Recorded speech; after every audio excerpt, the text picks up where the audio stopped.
All India radio செய்தி கதம்பம்.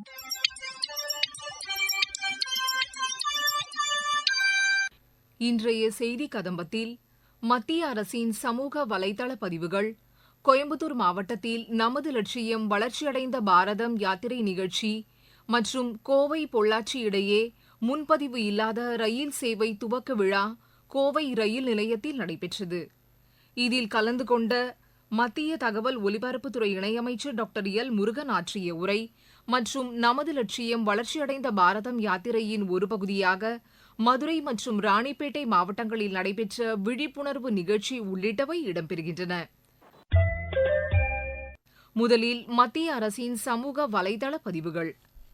பெங்களூருவில் உள்ள கேம்பேகவுடா விமான நிலையத்தின் 2வது முனையம் நடப்பாண்டில் சிறந்த உட்புற வடிவமைப்புக்கான சர்வதேச சிறப்பு பரிசை வென்றதற்காக பிரதமர் திரு நரேந்திர மோடி வாழ்த்து தெரிவித்துள்ளார்.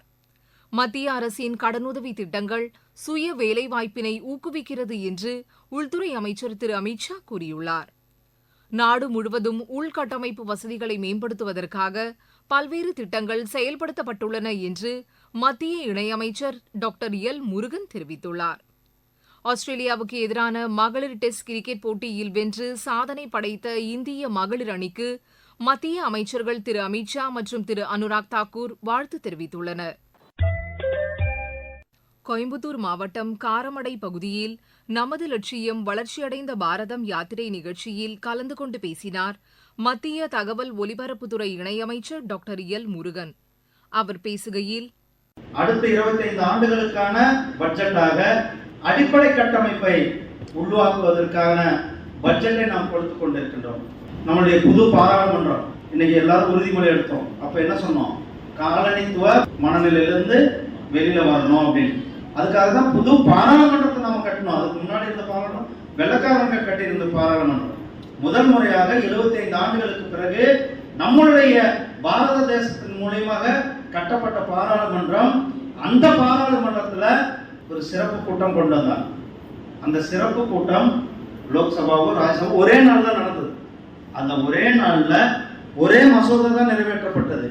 அந்த ஒரு மசோதா என்னன்னா மகளிர் இடஒதுக்கீடு மசோதா.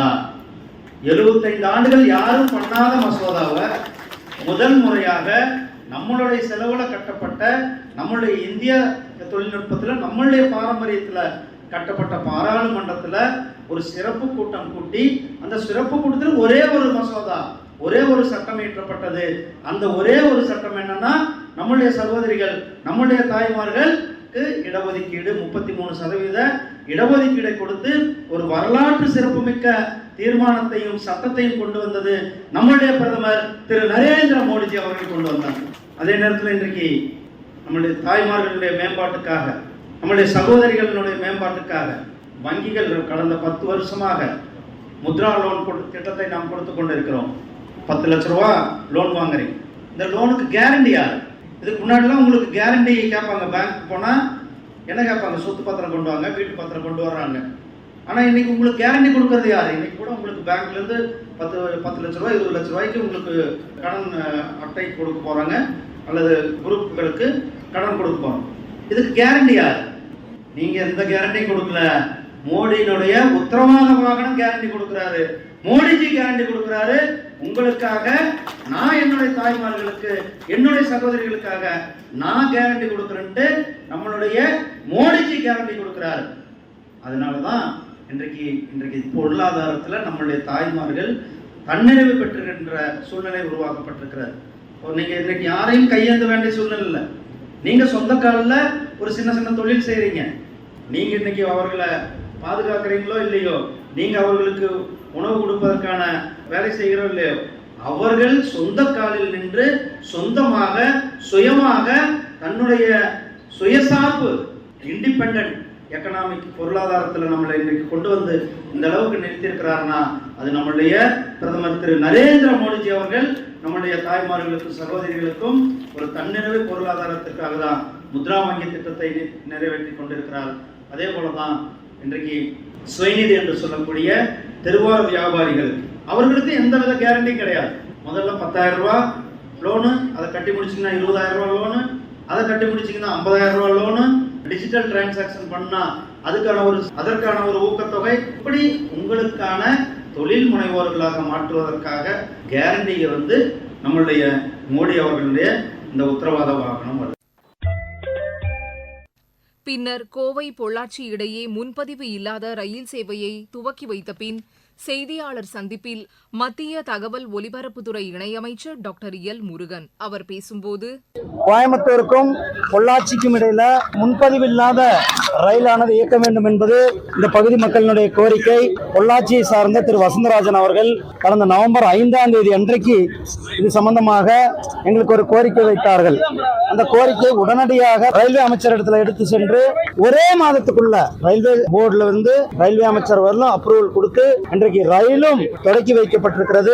அந்த அளவுக்கு ரயில்வே துறையான செயல்பாடுகள் இருந்து கொண்டிருக்கிறது. இந்த ஆண்டு மட்டுமே ரயில்வேல கிட்டத்தட்ட 6000 கோடி ரூபாய்க்கான பட்ஜெட் ஒதுக்கப்பட்டிருக்கிறது. தமிழகத்திற்கு 10 வழித்தடங்கள், புது வழித்தடங்கள் ரயில்வேக்கு இந்த வருடம் கொடுக்கப்பட்டிருக்கிறது. இன்னைக்கு கோயம்புத்தூர்லிருந்து சென்னைக்கு வந்தே பாரத் ரயிலானது ஏற்கனவே இயக்கப்பட்டிருக்கிறோம்.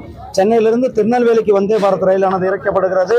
இப்போ கோயம்புத்தூரிலிருந்து பெங்களூருக்கு புது வந்தே பாரத் ரயிலானது இயக்க இருக்கிறது. தமிழ்நாட்டில் 75 ரயில் நிலையங்களை அமிர்த் பாரத்தின் கீழே மேம்பாடு செய்யப்பட இருக்கிறது. அதுல கோயம்புத்தூர் ரயில் நிலையமும், மேட்டுப்பாளையம், ஊட்டி, திருப்பூர், சேலம் ரயில் நிலையங்கள் எல்லாம் இதுல உள்ளடக்கமாக இருக்கிறது. நமது லட்சியம் வளர்ச்சியடைந்த பாரதம் யாத்திரையின் ஒரு பகுதியாக மதுரை மாவட்டத்தில் நடைபெற்ற விழிப்புணர்வு நிகழ்ச்சி பற்றி எமது செய்தியாளர் மற்றும் பயனாளிகள் பேசுகையில், மத்திய அரசின் சாதனைகளை மக்களிடம் கொண்டு சேர்க்கும் வகையில் துவங்கப்பட்டுள்ள நமது லட்சியம் வளர்ச்சியடைந்த பாரதம் நிகழ்ச்சி இன்று மதுரை மாவட்டம் வெளிச்சநத்தம் கிராமத்தில் நடைபெற்றது.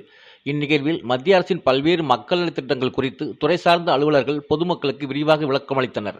மேலும் மருத்துவத்துறை, மருத்துவ காப்பீட்டுத்துறை உள்ளிட்ட பல்வேறு துறைகள் சார்பில் சிறப்பு முகாம்கள் அமைத்து மத்திய அரசு செயல்படுத்தி வரும் திட்டங்களில் பொதுமக்களை இணைவதற்கு தேவையான நடவடிக்கைகளும் மேற்கொள்ளப்பட்டு வருகிறது. மேலும் விவசாயத்தில் ட்ரோன் தொழில்நுட்ப பயன்பாடு குறித்து விவசாயிகளிடம் விழிப்புணர்வு ஏற்படுத்தும் வகையில் நெற்பயிர்களில் ட்ரோன் மூலம் உரம் தெளிக்கும் செயல் விளக்கும் செய்தி காண்பிக்கப்பட்டதுடன் மருத்துவ முகாம் அமைக்கப்பட்டு பொதுமக்களுக்கு தேவையான மருத்துவ சேவைகளும் வழங்கப்பட்டு வருகிறது. மேலும் நமது லட்சியம் வளர்ச்சியடைந்த பாரதம் நிகழ்விற்கான சிறப்பு வாகனம் மூலம் மத்திய அரசின் திட்டங்கள் குறித்து மக்களின் பயன்பாடு குறித்தும் ஒளிபரப்பு செய்யப்பட்டு வருகிறது என்பது குறிப்பிடத்தக்கது.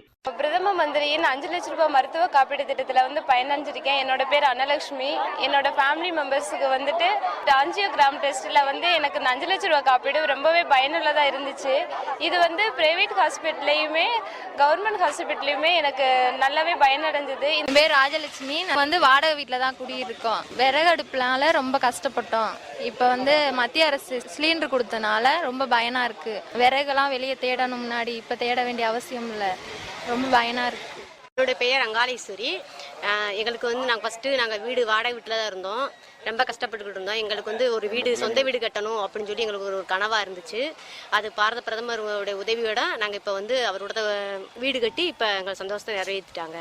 நமது லட்சியம் வளர்ச்சியடைந்த பாரதம் யாத்திரையின் ஒரு பகுதியாக ராணிப்பேட்டை மாவட்டத்தில் நடைபெற்ற விழிப்புணர்வு நிகழ்ச்சி பற்றி பயனாளிகள் பேசுகையில், நான் மத்திய அரசோட ஃப்ரீ கேஸ்க்கு எழுதி போட்டிருந்தேன். நான் எழுதி போட்ட 2 நாளே எனக்கு வீட்டை தேடி கேஸ் கொடுத்துட்டாங்க.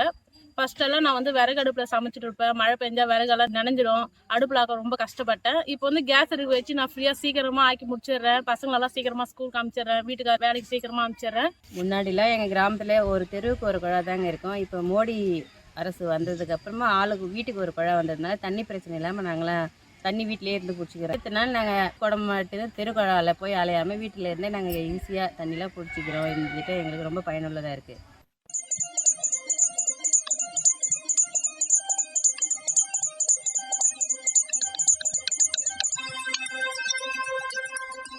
இத்துடன் இன்றைய செய்தி கதம்பம் நிறைவு பெறுகிறது.